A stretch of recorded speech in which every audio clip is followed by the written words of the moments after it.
Secara profesional saya pertanggungjawabkan itu. Siapapun dia, mau siapa dia ngomong sini. Jangan asal ngomong aja Republik ini, dia pikir apa dia? Emang dia siapa? Ngomong yang benar gitu.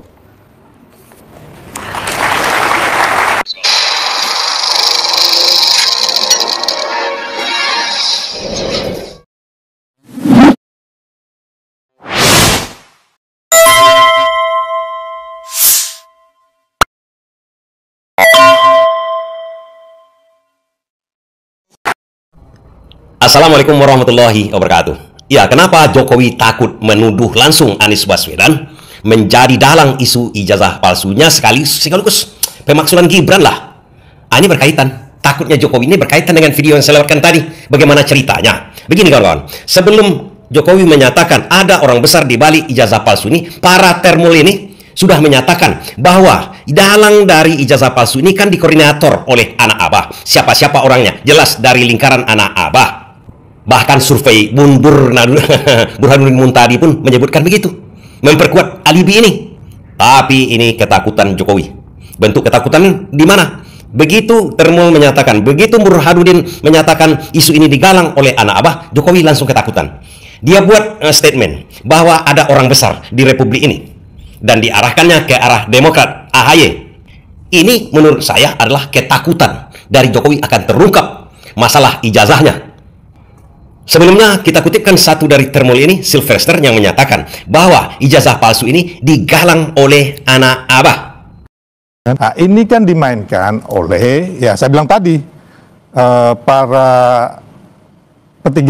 petinggi negara ini yang dulu yang orang-orangnya kalah di Pilpres, ya kan? Terus yang kedua adalah orang-orang yang diberangus nih, organisasi terlarangnya HTI, FPI, termasuk yang orang ingin bermain di 2029.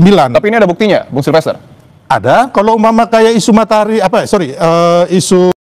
Masuk akal Jokowi takut kepada Anies Baswedan, karena apa? Bukan karena kekuatan politiknya saja, itu karena kecerdasan Anies Baswedan pada waktu mencabut izin reklamasi pantai. Dia berdebat dengan Luhut tadi itu sebenarnya adalah masalah pencabutan izin reklamasi pantai. Anies bersikeras mencabut izin reklamasi itu karena dia menjanjikan pada waktu kampanyenya kalau dia terpilih menjadi gubernur, izin reklamasi pulau itu akan dicabutnya. Dia berhadapan dengan Luhut, berhadapan dengan Jokowi. Reklamasi pulau itu adalah gawenya Aguan, orang terdekat Jokowi pada masa itu sampai sekarang. Tapi dengan kecerdasannya, Gubernur Anies mencabut izin reklamasi pantai tersebut. Janji hari ini lunas. 13 pulau sudah saya cabut. Kita tidak berencana meneruskan. Seluruh 13 pulau ini dicabut izinnya. Nah, semuanya sudah izin. Dan semua surat-surat izinnya sudah dicabut sehingga mereka tidak bisa melakukan reklamasi lagi, berhenti sampai di sini. Dan kita pastikan bahwa semua yang sudah terlanjur jadi akan dipakai manfaat untuk publik yang sebanyak-banyaknya dan sesuai ketentuan hukum yang ada. Oke, itu kan reklamasi pulau, reklamasi pantai. Kalau ijazah palsu, tak mungkin Anies Baswedan ikut-ikut serta. Tak mungkin. Dia siapa-siapa sekarang, bukan gubernur, bukan ketua KPK, bukan jaksa agung. Jaksa agung itu kan bisa dari sipil juga. Sejarah kita menyatakan begitu. Bukan siapa-siapa. Kenapa dia bisa mengurus masalah ijazah palsu itu? Dia bisa mengurus ijazah palsu itu kalau sempat dia diserang. Kalau sempat statementnya, termul-termul ini menyerang Anies Baswedan, apalagi melaporkan Anies Baswedan, perang bubat akan dilakukan Anies Baswedan. Dia tidak minta perang, dia tidak akan minta perang. Tapi kalau mau coba-coba berlawanan dengan dia, kalau diserang dia, tentu dia bertahan. Pertahanan dia adalah penyerangan. Dan ini sudah terbukti pada waktu mencabut izin reklamasi pantai. Itu dunia itu yang bertekuk lutut sebenarnya kepada Anies Baswedan, kalau mereka mengetahuinya. Karena yang dilawannya pada waktu itu adalah Presiden Jokowi, Luhut Binsar Panjaitan, kemudian Kepala 9 Naga.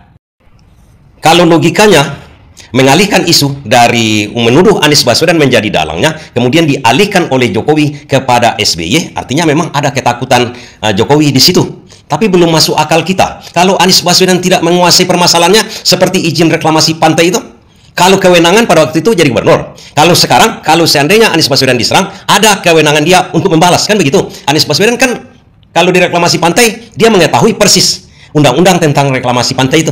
Apakah Anies Baswedan mengetahui juga tentang keabsahan ijazah Jokowi?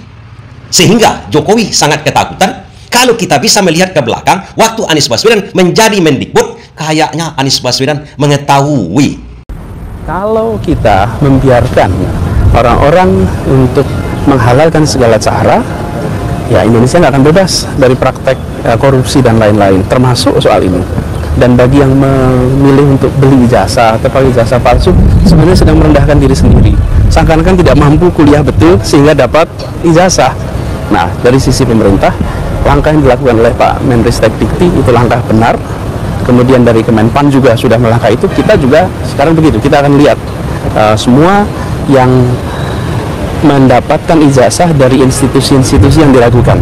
Begitu daftarnya keluar dari Pak Menristek Dikti, lalu kami akan cek. Dan belakangan, sentilan Anies Baswedan tentang ijazah palsu ini seperti Anies Baswedan mengetahui ijazahnya Jokowi ini, sepertinya. Karena sentilannya itu kadang-kadang ini sedikit halus, tapi masuk. Ini benar, Pak Bupati dulu ijazahnya palsu. Ya enggak, setahu saya asli. Waktu dulu beli saya bilang minta yang asli. Jadi jangan sampai belinya yang palsu, kata dia. Kita jawab, kenapa Jokowi takut menuding Anies Baswedan menjadi dalang isu ijazah palsunya? Barangkali saja Anies Baswedan mengetahui sedikit banyaknya. Atau Anies memang mengetahui betul. Gara-gara itu Anies Baswedan, kabarnya kan ada kemungkinan gara-gara itu Anies Baswedan dipecat jadi Mendikbud, bisa jadi. Tapi ini yang tahu barangkali Anies Baswedan dengan Tuhan yang tahu. Kalau Jokowi mungkin hanya menduga-duga saja, Anies mengetahui persis karena dialah pucuk pimpinannya yang mengurus masalah ijazah palsu yang berseliweran di negara kita tahun 2015 dan banyak dipakai oleh para penjabat. Apakah penjabat itu termasuk Jokowi dalam daftar Anies tersebut? Wallahu alam bin shawab. Tapi yang pasti Jokowi takut karena Anies tidak bekerja setengah-setengah. Dia tidak peduli siapa itu, siapa ini, siapa dia. Yang pasti dia akan tegakkan kebenaran. Kalau palsu dikatakannya palsu, kalau asli dikatakan asli. Itu kalau dia punya otoritas.